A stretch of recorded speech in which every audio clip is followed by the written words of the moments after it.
মেঘনাপাড়ের আশুগঞ্জ ধানের হাট দেশের পূর্বাঞ্চলের সবচেয়ে বড় মোকাম। জেলার প্রায় ২৫০ চালকলে ধানের যোগান আসে এখান থেকে।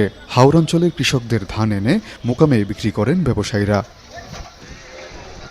মূলত আশুগঞ্জ মোকাম থেকে ধান কিনে চাল তৈরি করে খাদ্য গুদামে সরবরাহ করেন চালকল মালিকরা। প্রতি কেজি ধান ৩৬ টাকা, সিদ্ধ চাল ৪৯ টাকা এবং আতপ চাল ধরা হয়েছে ৪৮ টাকা।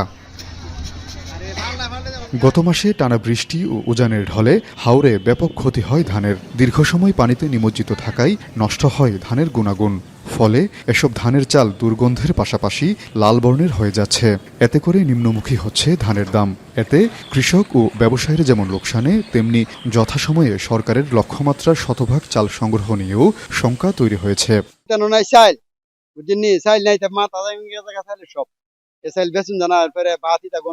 মুকামের সমস্যা হইতেছে বলতে গেলে কি, মোটা যে চাউলটা আছে এটা তো তামড়ি পড়তেছে, তামড়ির কারণে তো গুড়াউনে চাউল নিতেছে না। ধানটা বৃষ্টি মুষ্টি ধান পানি চলে গেছে, ধান এই জন্য কৃষকে এ ধানের দর পাইতেছে না। বর্তমানে মোকামে শুকনো বিয়ার ২৮ ধান মান ভেদে প্রতিমন ১১০০ থেকে ১২০০ টাকা, বিয়ার ২৯ ১০০০ থেকে ১১০০ টাকা এবং মোটা ধান ৯০০ থেকে ১০০০ টাকায় বেচাকেনা হচ্ছে। ভেজা ধান কেনাবেচা হচ্ছে আরও কম দামে।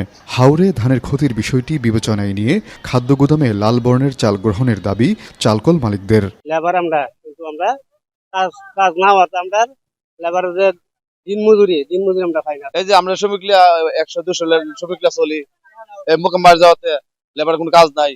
এই যে আমদানি নাই এবং ধানের দরও আপনার কম। সরকারের কাছে আবেদন, লাল চাউলটা কিছু সার বার দিয়া একটা সরকার একটা করার জন্য আবেদন। তবে কোনো অবস্থাতেই নির্ধারিত মানদণ্ডের বাইরে চাল নেয়ার সুযোগ নেই বলে জানান খাদ্য বিভাগের এ কর্মকর্তা। হাওরের ধানটা দিয়েই আমাদের আশুগঞ্জ এবং আমার ব্রাহ্মণবাড়িয়ার যে সংগ্রহটা মিলাররা চাউল করে ছাঁটাই করে এই চালটা একটু লালচে বর্ণের হয়ে যাচ্ছে। তো এই সব মিলাররাই একটা অনুরোধ করতেছে যে আমাদের চাউল লাল হয়ে যাচ্ছে। আমাদের বিনির্দেশের মধ্যে এই লালচে চালটা আসলে নেওয়া সম্ভব না।